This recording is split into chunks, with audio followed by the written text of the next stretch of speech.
very, very much for being here for our first community conversation. This is our monthly get-together to speak about spirituality in yoga philosophy and how it applies in a practical way in our lives. Today, we are going to speak about the obstacles to yoga, and we're going to cover Yoga Sutras 2, 3 through 10. So chapter 2 or Pada 2 and Sutras 3 through 10 are the ones that deal with this question of obstacles. And here's what I thought I would do. I thought that we would just go through these sutras and look at the obstacles and what Patanjali has to say about them, and then go back and look at them individually and speak about which ones we find particularly impact our lives, or how we understand them. Because if you know what something is and how it works, then we know how to respond to it. If we know how a toaster works, then we know how to turn bread into toast. So if we know what the obstacles are, if we know what the impediments or the afflictions on consciousness that keep us from experiencing ourselves as we truly are, well, then we've got a better idea of what we can do about them. So that's how I'm thinking about this. And let's find out what you're thinking about this. So first of all, just to make sure we're all on the same page, as far as the Yoga Sutras themselves, the Yoga Sutras are codified instructions on practices that can lead to the extrication of consciousness from the influence of illusion and the subsequent experience of one's true nature. A lot of times we think of yoga as linking, as union, which is legit. In order for union to happen, there has to be disunion. And specifically what that means is the separation of consciousness from the influence of illusion. So especially in the Yoga Sutras, in the process that Patanjali is prescribing for us, yoga is defined not so much as connection as it is defined as the removal of consciousness from its current union with illusion, with the qualities of material nature that bewilder the consciousness in a way that we'll hear about in just a moment. So, Sutra 3 in Pada 2, or chapter 2. And I'm just going to read the English. We won't, Sanskrit is there in transliterated Roman alphabet, but I'm just going to focus on the translation. So the obstacles are ignorance, egoism, attraction, aversion, and clinging to life or fear of death. Ignorance is the field where the other forces of corruption develop, whether dormant, attenuated, intermittent, or active. Ignorance is the perception of the self, which is naturally joyful, pure, and eternal, to be that which is not the self, which is naturally painful, impure, and temporary. Egoism is to believe that the one who sees is not different from the instrumental power of seeing. Attraction arises from experiences of happiness. Aversion arises from experiences of suffering. Clinging to life is an inherent tendency. Even the wise are affected by it. These obstacles are subtle. They are overcome when the mind dissolves back into its original state. So those are our sutras that are concerned with the obstacles. And I would be interested to hear from you what your first impression of these obstacles is, just from reading the sutras before we get into any kind of commentary or elaboration on their meaning. First impressions, feel free to just, you can raise your hand if you like, or you can just unmute yourself and share some thoughts.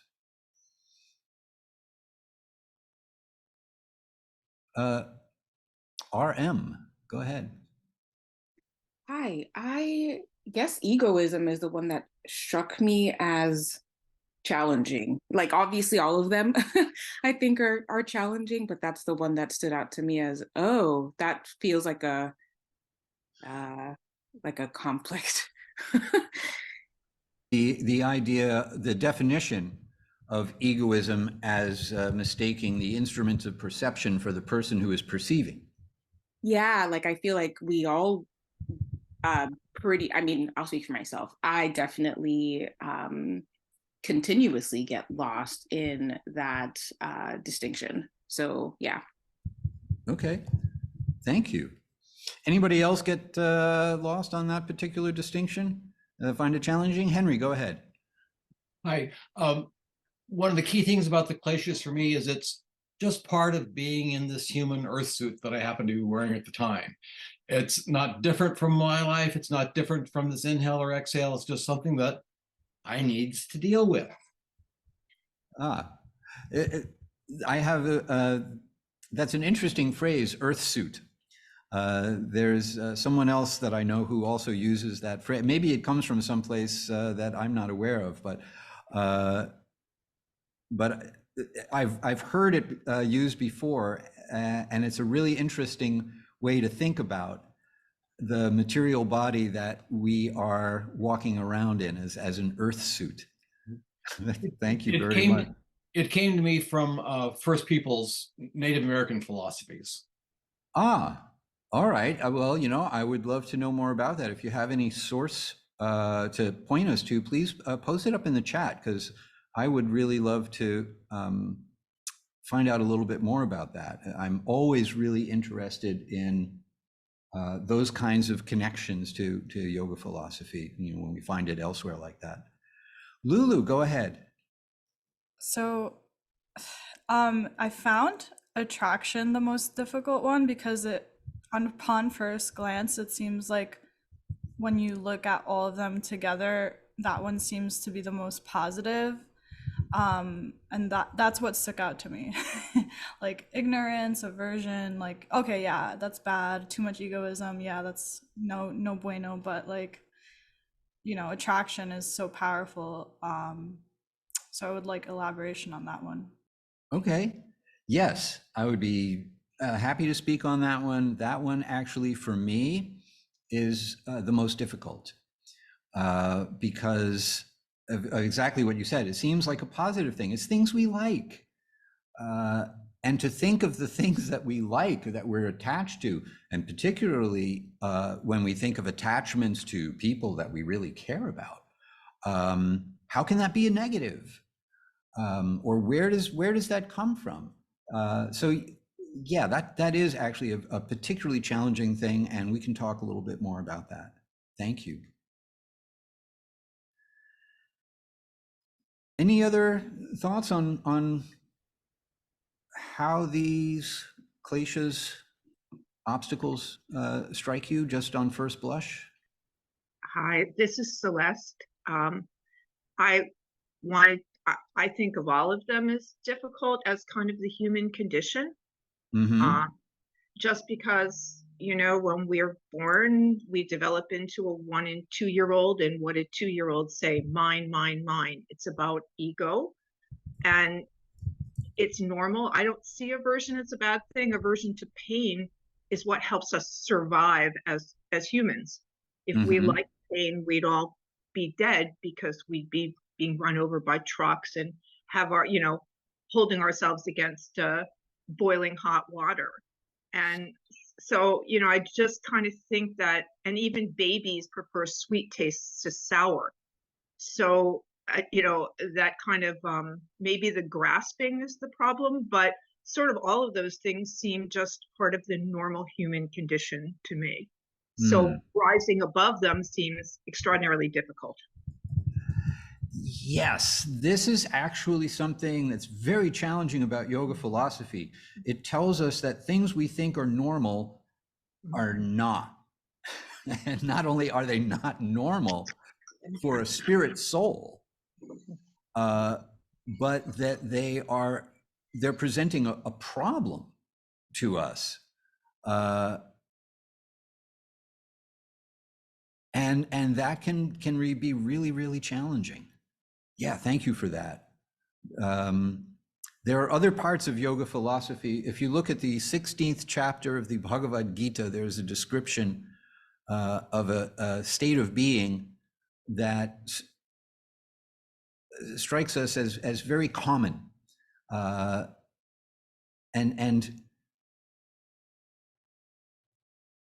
it's actually a condition that's not favorable to our spiritual development. Yeah, thank you. All right, Shayna, hi. Hi. The one that stood out to me, I was actually just rereading the sutras the other day, and this jumped out to me as well, was the, where is it? The desire to cling to life as one of the primary afflictions, because that seems like such the most base human instinct to live, you know, and that to be described as an affliction to be overcome, I thought was interesting. Yeah, clinging to life or fear of death. Yeah, the most, and the commentators do speak to that issue that, you know, it's common even in newborns that there is an aversion to death. And how is that possible if they have no understanding of what it is? They shouldn't, at least not up to this point. Yeah, basic survival stuff.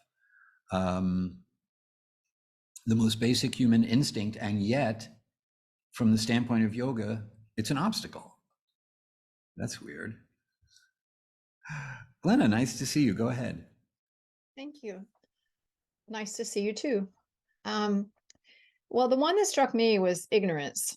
And it struck me because from my perspective, a lot of what's happening in our country is driven by ignorance now. But, you know, my perception of what constitutes ignorance and somebody else's perception who may have very different views than me might see me as being ignorant. So it's, you know, so that just kind of is interesting to me to think about, because it has to do with perception. It has to do somewhat with context, I guess. But that also can drive aversion, at least it does for me, to those who vary so significantly from my perception or my view or my values or the people I think are doing harm in the world. So it's an interesting thing to consider. We aren't all going to think what ignorance is exactly the same thing. Yes, this brings up a really important point. You know, the literary form of sutras is to introduce an idea and then define the terms used on a list that make up the elements of that idea. So we can, you know, in a relative way, we may think ignorance is the condition of a person whose attractions and aversions don't align with my attractions and aversions. If they don't have the same sense of good and bad, right and wrong, etc., then that must be a symptom of ignorance. And in order to transcend that kind of relative conception, we need to step back and look at, well, what does Patanjali mean when he speaks of ignorance? You know, it's a little different. than what we were just talking about with the relative sense. Just quickly, Jill, before I get to you, Sarah put in the chat, aspiring to not be dependent on happiness based on the aversion or attraction of others' perception of me, meaning I am not avoidant just because the reflection I receive is not appealing to me. My sense of self is more stable. Yeah, this is something that yoga offers us, a place of certainty about the nature of who we are that acts as a kind of shield against responding to other people's perceptions of who we are, negative or positive. It's a formula for cultivating a healthy detachment where we don't ignore useful or instructive critique, but we also don't have our sense of self-esteem invested in what other people think of us. Thank you. Also, Ron, relative reality versus absolute reality. Yeah, you know, transcendence means stepping out from relativity. And that's challenging from a very modern or particularly postmodern point of view, because as soon as you use the word absolute, as opposed to the primacy of subjective experience, then you have a philosophical duel going on between a traditional conception of an overarching meta-narrative within which our relative experience is nested, and the idea that there is no such thing as an overarching meta-narrative. Jill, go ahead. Thank you. So along these same lines with what Glenna was speaking, it really made me think of Yoga Sutra 4, chapter 4, verse 15, because in this idea of where we are ignorant and where we view other people's ignorance, really speaks to it. It says that the characteristics of an object are different, appear differently, depending on the different mental states of the observer. And so that works really well as we try to understand and acknowledge our own ignorance in a situation. Then if we can overcome that ego that says, I think that I know everything, and realize that everybody else also thinks that they know everything. And that if I can admit ignorance on myself, then I have to, you know, in essence, be gracious of the fact that everybody else who thinks that they know everything is also just like me, right? And so we all grow and we all kind of peel back the layers of ignorance as we go. If we could all see one another like that, it might be a little bit easier to accept other people's ignorance. Yes, there are two things at play in this issue, that because there's a multiplicity of minds perceiving an object, even though the object is its own truth unto itself, there are going to be different points of view as to what this object is. And, you know, the question comes up, well, if we take this position that I am actually no more, or, you know, my ignorance and other people's ignorance, they're just relative ignorances, and we just need to learn to accept all these, then it brings up the question of, well, are there not values of yoga? In other words, wiping out attractions and aversions, attachments and aversions, does that mean we're neutral? Does that mean we have no position or no point of view? Does it just all disappear into some kind of cosmic nullity of indifference? And the answer actually is no, it does not. Because earlier in the Yoga Sutras, Patanjali speaks about states of mind that can be either klishta or aklishta, favorable to self-realization or unfavorable to self-realization. So yoga is not just the negation of thoughts and feelings, but rather when ignorance is dispelled on a yogic level, then our actions and our thoughts, words, and deeds become conducive for self-realization, our own and the self-realization of others. And our actions are based on spiritual values rather than material values. And to the untrained eye, a spiritual value might just look like another relative material value. This is why study and contemplation is so important, because it is not an effect of egoism that we might think we know something and we perceive the absence of knowing as other people's ignorance.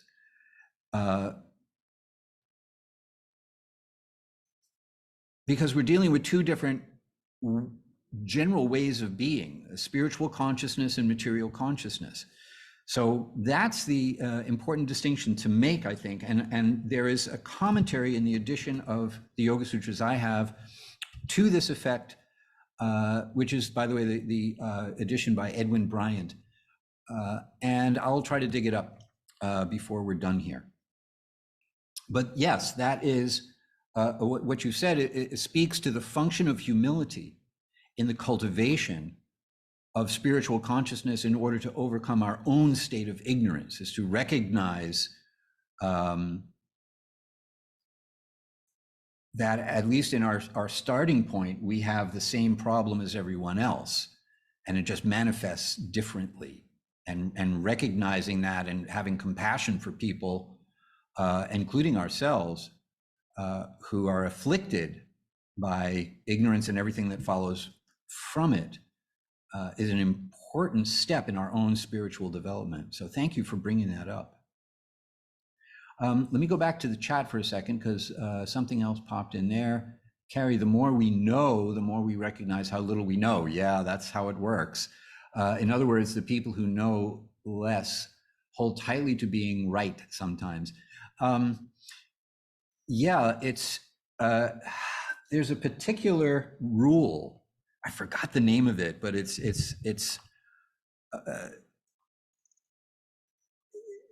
a rule of both logic and experience that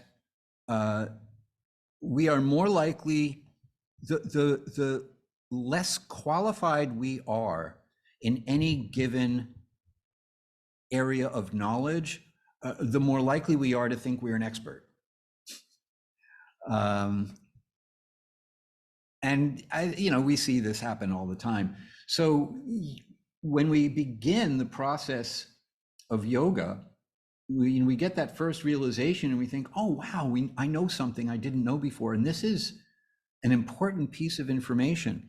And then we take one step deeper into it and we realize how much more there is to know. And it can be even overwhelming. So much so that we think, well, I'm never going to be able to go the whole distance of yoga. It's kind of like opening up a closet that hasn't been cleaned out in 4,000 years, and you move one thing to try to rearrange it, and then you realize how much is actually going to be involved in cleaning out this closet. All right, Carrie, thank you. Let me step back now. We've got egoism, the challenge of making a distinction between the instruments of perception and the person who is perceiving through them, kind of like my mistaking my glasses for my eyes or something like that. There is the issue of the earth suit. Just, the afflictions just kind of go with the territory of being on planet Earth and wearing an earth suit so that we can survive in this environment, which is related to the idea of ego as also part of the normal human condition, as evidence from the behavior of babies and toddlers, children. The challenge of dealing with attraction, because it seems like a positive thing, and therefore, how can it be a negative thing, which is also related to clinging to life, a basic human instinct. How can survival instinct be a bad thing? It keeps us from swimming in the ponds and golf courses in Florida that are full of alligators. And then lastly, ignorance, the relative perception of ignorance versus the yogic principle of ignorance. So let's start there and work our way back, because that's really where all of the afflictions or obstacles begin. So I'm going to share my screen with you once again, because I have a few notes on a few of these. So what is Patanjali speaking about when he speaks about ignorance? Well, first of all, he's thinking about it in two different aspects. And by the way, just so you know, this is derived from traditional commentaries on the Yoga Sutras, as opposed to just my own speculation as to what it might mean. The commentators tell us that ignorance is a product of amnesia plus misperception. So the word avidya has the negating suffix, the negating prefix meaning not, or the absence of, vidya, usually translated as knowledge. Vidya is the etymological root of the word video, projection of light. So avidya means darkness, no light, can't see. And therefore, it doesn't really have to do with intelligence. And because what we can't see is the true nature of the self, it really doesn't have to do with some relative set of attachments or aversions, of likes or dislikes. It's the cause of the variety of likes and dislikes in the minds of living beings, but it is not a product of likes and dislikes. So that's an important thing to remember. So the absence of light, we cannot see the true nature of the self. Plus, there's a misperception. We identify with matter rather than with spirit. Matter coming in both physical and metaphysical elements: earth, water, fire, air, ether, being the 5 physical elements that make up our physical bodies in this physical world that we find ourselves in, and the metaphysical elements of prana, the life force, the mind, the intelligence, and the ego, which is related to egoism, which I'll talk about in just a second. So ignorance really means here the inability to distinguish spirit from matter, or the self from that which is not the self. Illusion is practically synonymous with ignorance, or you could say that illusion is the natural product of ignorance. The self disappears from view in this state of ignorance, and in the darkness, we think we see something, and we think we know what it is, but it's actually not what it appears to be. And that's the meaning of the word Maya, that which is not, something that appears to be one thing, but is actually something else. So this gives us a working definition of ignorance as far as yoga is concerned, and we can proceed from that. Egoism is understood to be almost like a function of ignorance, or an element of ignorance. It's very closely related, and this is one reason why I think Patanjali calls them subtle. Egoism is specifically thinking that the instrument of perception in this life is who I am, or I am this body. What happens to this body is happening to me. Now, instinctively, we speak about the body that we have in the possessive. This is my body. Well, who's the me that owns this body? My mind, my thoughts. Well, there's a me there who has a mind and who has thoughts, but we tend to identify so much with the mind and with the thoughts that we think that's who we are. I am the kind of person who thinks like this. I'm the kind of person who likes this and doesn't like that, and that's who I am. And that misperception is the illusion. And it's really hard to shake because we're really attached to this sense of identity that we've developed.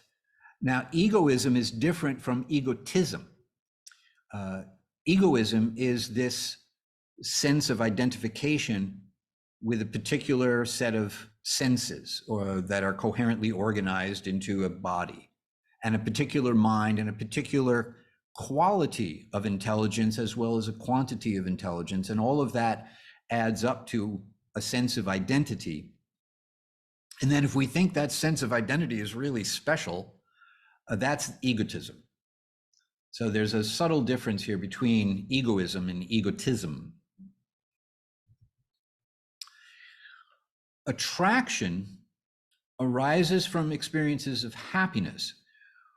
And experiences of happiness are impressions on the mind called, I forgot the Sanskrit word for it.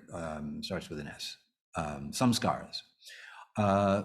That are associated with pleasure. And it's important to remember that the baseline assumption of yoga philosophy is that we are not these bodies. We're eternal spiritual beings having temporary material experiences, which means that there was an experience prior to the experience of this life that created an impression on the mind of happiness.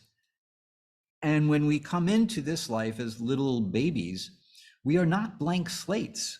We bring the impressions of the mind from previous lives with us, and we have already a sense of what will make us happy. Now, there are basic things, of course, that make babies happy, but as we develop, as we get a little bit older, we have an attraction for certain things and a repulsion for certain other things within the categories of things that are naturally attractive to a young person based on their body. So, if you really want to see aversion in a toddler, put broccoli rabe in the spaghetti sauce when you give them their dinner. I've seen tears develop in children over this travesty of spaghetti sauce, and have had to just make a whole new, just plain spaghetti sauce for them. So the point here is that impressions on the mind associated with pleasure follow us from previous lives. So if we have an attraction to something that just doesn't make sense, like, why that? Why is that the thing we like? I'm not even sure I like liking this thing that I like, and yet I like it, making problems in my life. Where the hell did that come from? Why that? Well, because somehow or other, that impression is carried from a previous life. And then the same thing with aversion. There were things we didn't like in previous lives, and they made impressions on the mind. Those carry forward. Now, here's an important thing to know. When we leave these bodies, these physical shells, our earth suit, when we have to just get out of the earth suit and just let it dissolve back into the earth, or burn it at the side of the river, or whatever someone decides to do with it after Elvis has left the building, there's a vehicle that takes us to our next life. And that vehicle is the subtle body made of the mind, the intelligence, and the false ego or sense of identity. So there's the understanding that there's two layers to an earth suit. The external layer that we leave behind and the internal layer that acts as the vehicle to take us to the next external layer. And the external layer is an outward expression of the internal layer. Whatever kind of consciousness we cultivate in this life, that's going to show up as an outward expression of that consciousness in a next life. Which brings us to fear of death. The most basic human impulse. And it's the thing we like the least. The biggest aversion that we have is an aversion to death. And Patanjali says it's so deeply rooted in our consciousness that even the wise who kind of understand what's going on, they also have it. That's how intense that particular attachment is, the attachment to living. And here's an important piece of information that explains why that attachment is so intense. Going back to Sutra number 5, where Patanjali explains what ignorance is. He gives us a very important bit of information here. Ignorance is the perception of the self, and here's the really important information, which is naturally joyful, pure, and eternal, to be that which is not the self, which is naturally painful, impure, and temporary. Our natural condition is to be joyful, pure, and eternal. Joyful means no cause for lamentation, ever. Pure means no artificial ingredients, just like you go to the store and get orange juice and like there's no artificial ingredients. It's 100% pure orange juice. So in our natural condition, we're 100% pure spiritual consciousness. And matter integrated into that consciousness is like artificial ingredients. And yoga is the process of filtering out all of the artificial ingredients so that all you're left with is pure spiritual consciousness. And eternal.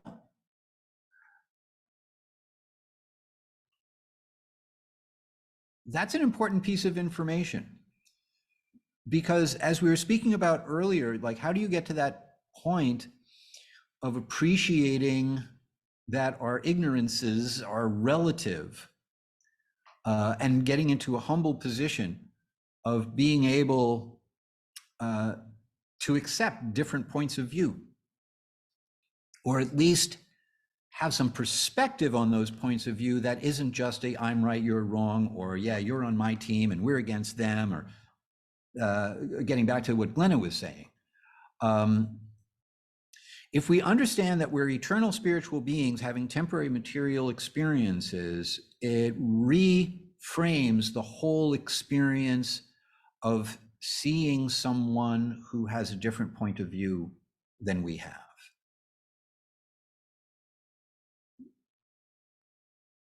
So let me stop here once again. Sarah had a comment in the chat. In order to have a peaceful mind, it seems like we have to honor the likes and dislikes unless it's really harmful. Interesting point. Yes, it's not as if yoga is a blanket invalidation of our likes and dislikes. It's a matter of putting our likes and dislikes into some perspective so that we can see our likes and dislikes from an enlightened position and respond to them in the most constructive possible way in order to move us in the direction of the experience of yoga. You cannot artificially renounce our attachments. And you certainly can't artificially renounce aversions. But what we can do is cultivate spiritual attachments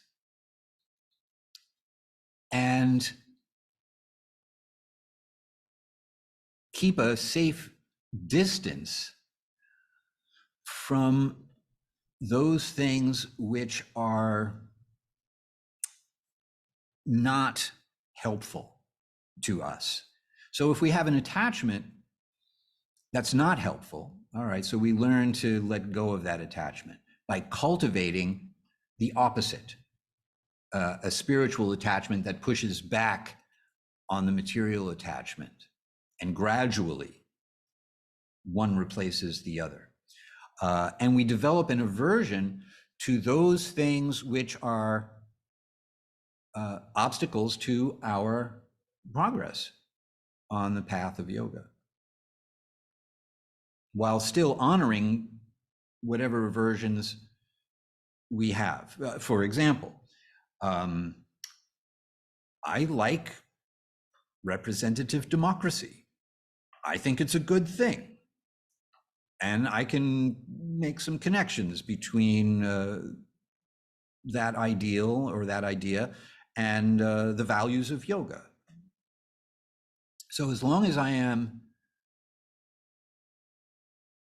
connecting my attachment to a particular way of politics or governance to the values of yoga and not getting caught up in some relativism, having, trying to maintain a big picture view of how this all works relative to the project of yoga, then that particular attachment can be leveraged into an asset rather than a liability.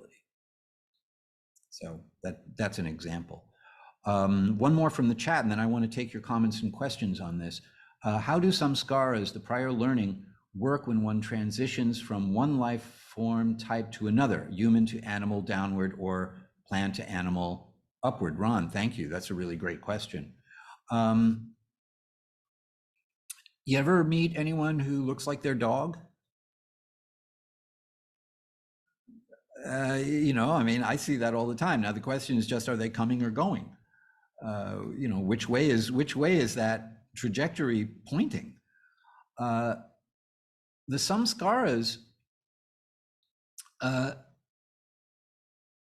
can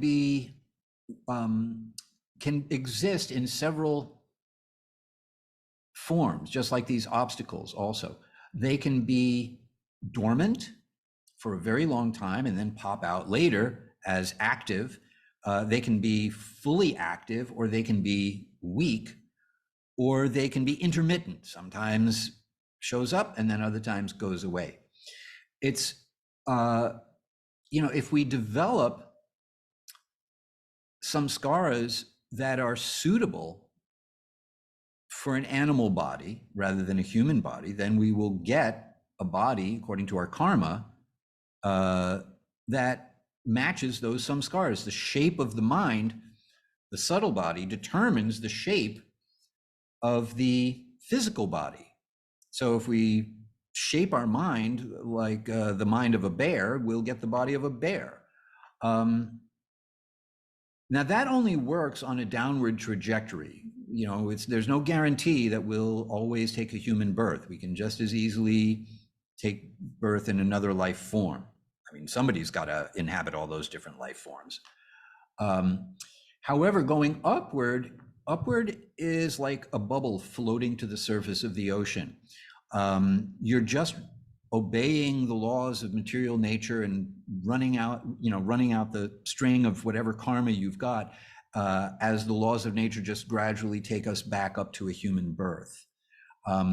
So here in the human life, it's pivotal. What we do really matters.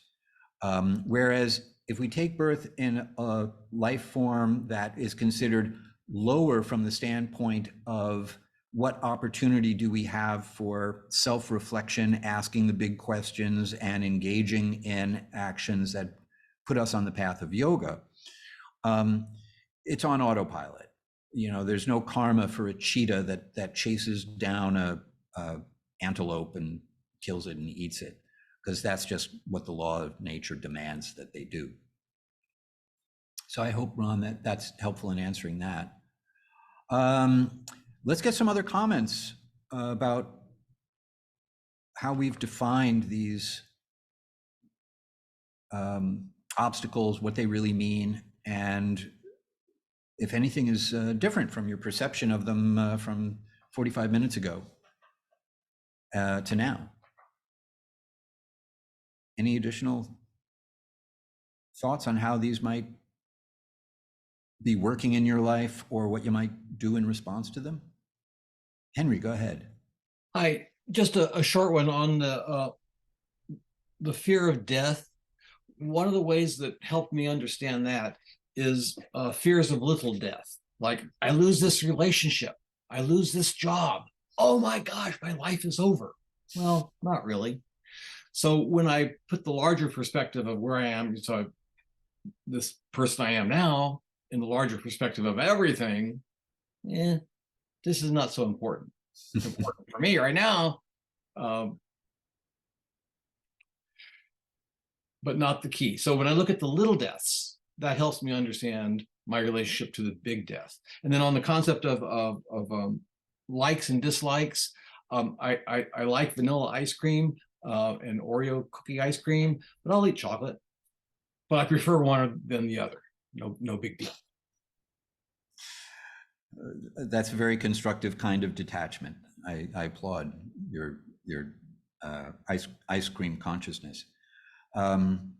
Yeah, when we're in high school, boy, all those little deaths can really, really matter. And then when we become adults and we have children of high school age, then it's like, oy vey, I never want to go through that again. And now they're going through it, and I have to, like, help them deal with, little children also, like, the littlest thing becomes the most gigantic tragedy. And for an adult, it's like, oh, come on, it's like just not that big a deal, but you have to humor them or they'll think you don't care. Yes, all the little deaths roll back to fear of the big death. Death itself actually is kind of low on the list of things people are afraid of. Fear of public speaking is actually higher on the list. And so if any of you have an aversion to public speaking or fear of public speaking as a little death, please let it go and raise your hand. Just unmute yourself if there's something on your mind, because I would love to hear it. Sri Radha, go ahead. Hi. I was thinking about the egoism and how being too much like, this is me. I'm wondering where that is, like, on the degrees of, like, it's kind of helpful to know what type of person I am and like the person that I am. But then I understand the, like, going too far. So I'm wondering, and I know, like, in today's culture, sometimes it goes too far with certain things. So yes, there is. I hear what you're saying, because and this is especially important when we feel attacked, like, vulnerable communities, marginal or marginalized communities, and even just individually, there is a need for self-love, and that's a legitimate need.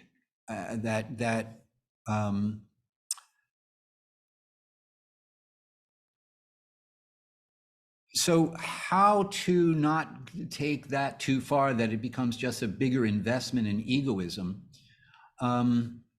Yeah, that's a delicate thing. Now, I will look at that from a perspective of bhakti yoga, as opposed to just the what we find in the Yoga Sutras of Patanjali. from the standpoint of bhakti yoga, where our sense of identity is also connected to the identity of the supreme person whom we understand ourselves to be a part of. I think that we push against low self-esteem or self-loathing, even worse, by thinking my Ishtadevata is Krishna. The Ishtadevata means the particular expression of God who speaks to me. So I think when I'm like down on myself, I think Krishna thinks I'm so cool that he wants to hang out with me. And he's actually going out of his way to make it easy for me to do that. So that's how I deal with the other end of the spectrum. But that also reinforces this idea that even in the state that I'm in now, I'm loved. So do I want to like let that go to my head and think, yeah, I am like, you know, as I am, I'm wonderful. We attenuate that investment in self-love so that it doesn't become an investment in egoism by thinking that whatever I am, whatever it all adds up to, all the wonderful qualities that I have are gifts that were given to me, not something I manufactured out of thin air. I didn't, if I am a wonderful person, and I have good reason to believe that I am just as I am, because whatever I think needs improvement, I'm trying to improve, and whatever talents, natural gifts I have, I'm trying to use them constructively so I can feel good about myself in that respect. But my position is to be a servant of something higher than myself, something greater than myself. And when we endow our lives with meaning by becoming servants of something greater than ourselves, then we can at the same time feel good about ourselves and not let it get to our heads. So that's one formula for dealing with that. And I'm going to give that some more thought also, because that's a really good, important, deep question. So let me see what else I come up with. It is not unusual 15 minutes from the end of a class or talk for me to realize, oh, that was the answer I wish I'd given. So I'm going to give that some more thought and I'll get back to you too. All righty. Thank you so much for that wonderful question. Glenna, go ahead, and then Shana. Yeah, I just wanted to say the kind of reframing of ignorance in Sutra 5, and that ignorance equals amnesia plus misperception. And that fact that it's about not being able to see the true nature of ourself, and it's not a product of likes and dislikes. That was very helpful to shift kind of what I was saying before about how easy it is to get into thinking, you know, the us, them, or I'm right, they're wrong kind of perspective. So that yoga emphasis there is very helpful. So thank you. All right, good. I'm glad that was helpful. Thank you, Glenna. Shana, go ahead. So this whole conversation, but also a few minutes ago, talking about that, the fear of death and that being an ignorance, it made me think of how amazing it is to be in the presence of someone who is dying and who doesn't have that ignorance, particularly who doesn't have that fear. My dad is probably one of my greatest spiritual teachers, and that's how he died. He told me that basically he was just sort of stepping through a door and that it was no big deal and that I was going to suffer a lot more than he was. you know, and that's just my only comment, is that, you know, it's like, it's one thing to like read and study all of this conceptually, but to see someone actually go through it is pretty amazing. So that's my only comment. All right, thank you very much. Yes, when we have an example, someone who can show us how it's done, that can be really, really inspiring and really, really helpful, and also very, very reassuring for that moment of departure for someone that we love and someone that we really care about, to know that we'll suffer because we will miss them, because we want them always to be in our life, but they are not afraid. Yeah, that can be a really good thing, a really wonderful thing. Thank you for sharing that, Shana. Jill, go ahead. Yeah, I guess my final thoughts on this really come down to something called the 3 A's of recovery, like a 12-step recovery program. It's really important to first have the awareness of these obstacles and what they are, so that you can work on having the acceptance of the fact that these are absolutely obstacles that every person in a skin suit's going to be dealing with when they come down to take on their physical body, having a human experience. And then it brings you to the 3rd A, which is action. And so when you are no longer in ignorance of the obstacles, you can accept them and then move towards overcoming those obstacles as best you can. Jill, that's such a great point and a good place to wrap things up, because in the sutras that follow, immediately after these sutras that we've spoken about, Patanjali tells us that these obstacles can be overcome by meditation. And elsewhere in the sutras, his recommendation for the ultimate object of meditation is Ishvara, or the Supreme Person, the Supreme Lord. And he goes to, describes Ishvara with more ink than any other topic in the Yoga Sutras. The idea here is that Ishvara is not just a meditational prop, but an active participant in our pursuit of self-realization. This is confirmed in the Bhagavad Gita in the 10th chapter, where Krishna says that for those who are devoted to him, he makes all the necessary arrangements for them to come to him. He says, I, dwelling in their heart, destroy with the shining lamp of knowledge the darkness born of ignorance.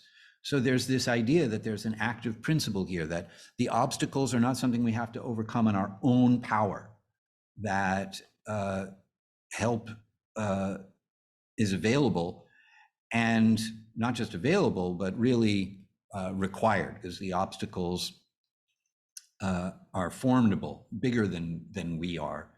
And it's always better to have help overcoming such major obstacles.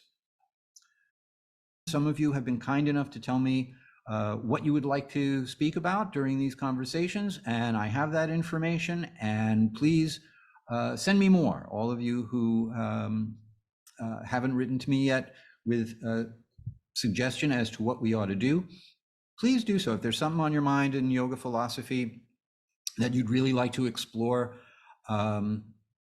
or something, you know, in your life where you want to connect spiritual values or spiritual principles to what's going on in your life, let me know, because I want this community conversation to be driven by you.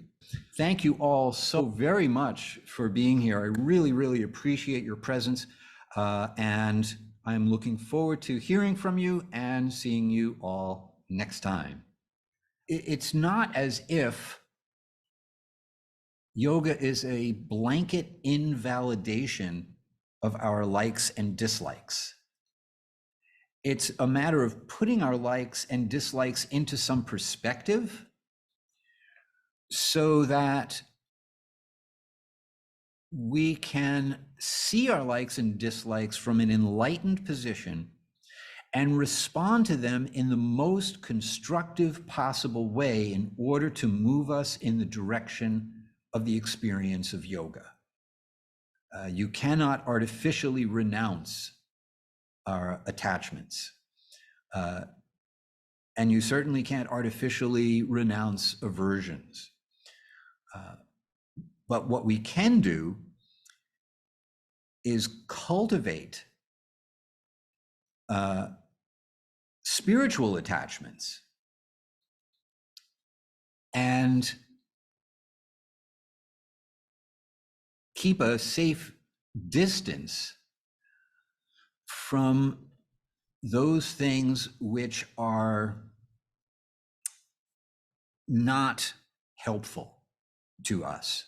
So if we have an attachment that's not helpful, all right, so we learn to let go of that attachment by cultivating the opposite, a spiritual attachment that pushes back on the material attachment, and gradually one replaces the other. And we develop an aversion to those things which are obstacles to our progress.